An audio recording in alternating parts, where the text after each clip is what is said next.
ngayon sa araw na ito ay may ayusin tayong blower, no? Sira ang kanyang diode at ang kanyang switch, no? Kaya ating buksan at ayusin yung ganitong klaseng sira.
Pahirapan pala itong buksan.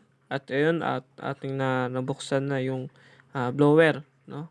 At aking check muna ang kanyang loob dahil first time kong buksan to, no? Dahil ang madalas ko lang binubuksan is Bluetooth, mga aking naayos is mga power bank, ganun. Yun, at ating nakikita na yung diode na nasunog, no? At yun, pansin natin na sunog na yung diode, di lang mafocus na masyado ng camera. Ang aking gamit palang camera dito yung inayos ko rin, no, nakaraan video, yung Oppo A37 yata yun, hindi ko na maalala.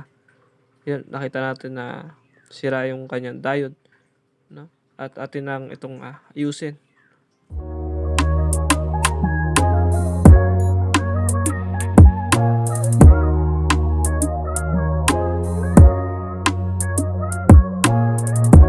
Walang binuksan is yung kanyang switch, no? Dahil kapag naka number 1 lang is kailangan mo pang diinan para gumana, no? Kaya sa tingin ko is switch na rin yung problema, kaya mukhang di na rin tatagal, no? Kahit anong palit kong diode, no? Masisira pa rin dahil sa switch. Yun, at tinang ayusin na.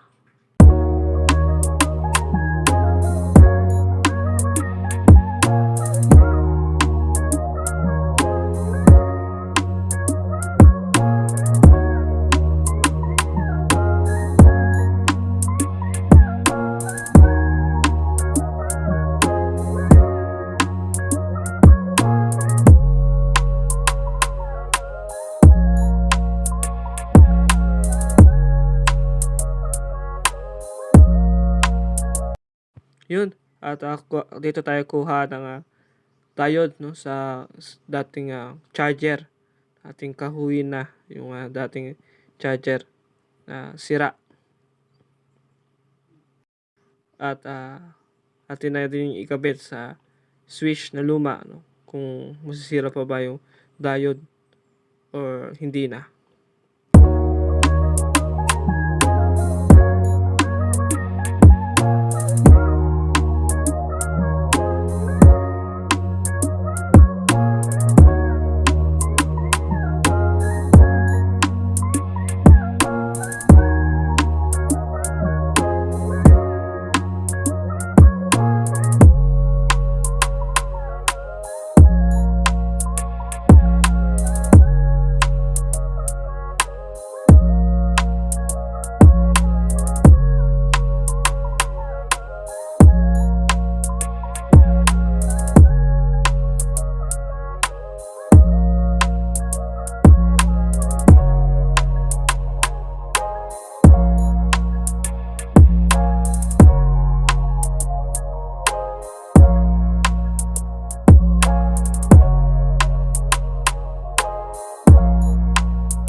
Fast forward na natin para hindi tayo magtagal at yung oras ay di na gano'ng kumaba. Ayun, nakita na natin is ating kinakabit yung diode sa dating switch muna para matesting natin kung bibigay pa ba yung diode.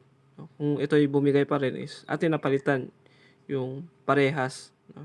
yung switch at yung diode. Kaya yun.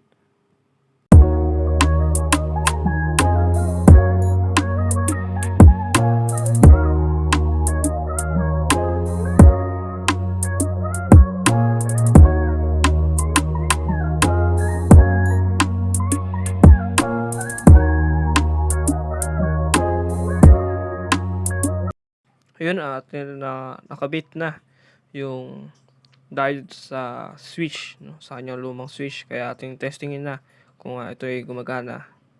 Ayun at makita natin sa may di lang masyado kita, pero makita natin sa may gilid na umiikot na yung kanyang fan, no, kanyang motor. Ibig sabihin is ayos yung nagawa natin na pagpalit ng diode.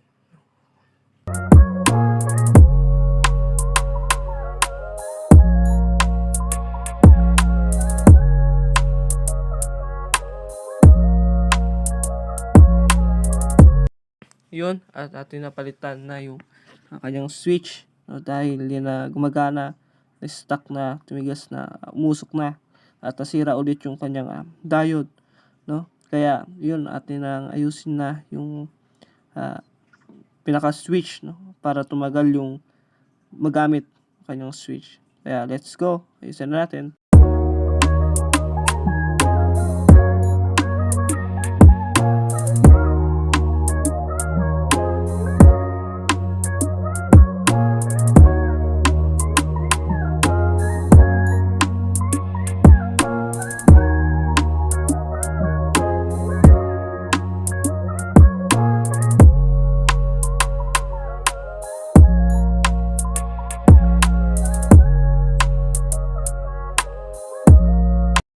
Kaya ito yung mapalitan na yung kanyang switch na ganitong klase. Na same value din naman na 250 volts and 8 amperes. At ating natanggalin na yung kanyang connection, no, sa kanyang lumang switch. Na ito yung kanyang sira is same value din na 250 volt AC. Kaya yun, atin lang ikabit na yung kanyang bagong switch, no.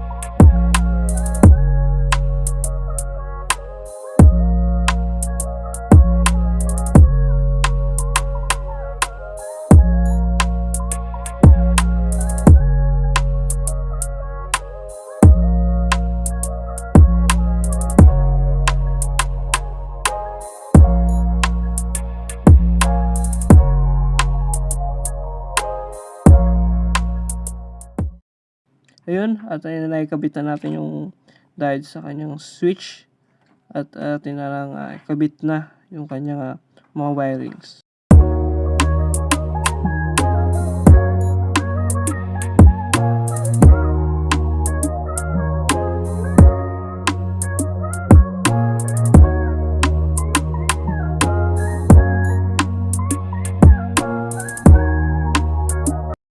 Okay, tinakuha tayo ng diode dito sa ibang board at nakalimutan ko kung ano board yata to.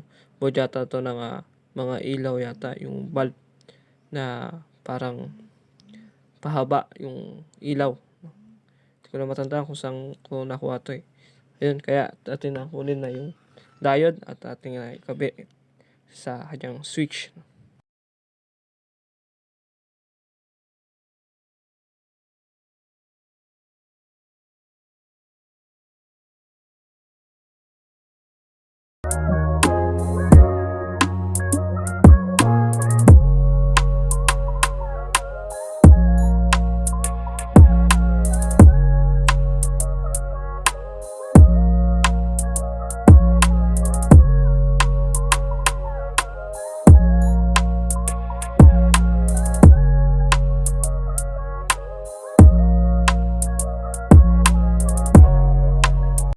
Ayun, at naikabit na natin yung mga kanyang connection at atin na testingin kung tama yung ating pagkakabit. Ayun, at hindi umikot dahil mali pala yung connection ng switch, no? Mali pala yung pagkakaayos ko ng switch. Kaya, yun, at atin na nga ayusin na, no? Na tuluyan ng matapos.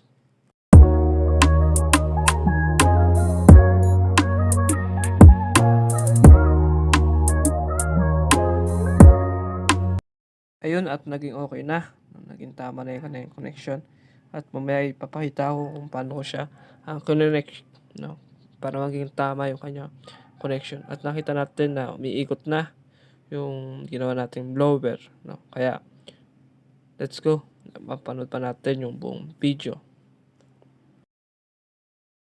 Hindi ko na rin ipapakita dito kung paano kung binutas kasi medyo mahaba na yung video. Kaya ipapakita ko na lang yung finish product, no, natin ginawa. At makita natin na nakapix na sa blower yung ginawa nating switch. Hindi ko na pala na ipakita yung connection, no, dahil medyo haba na yung oras. Papakita ko na lang next video kung may pagkakataon pa.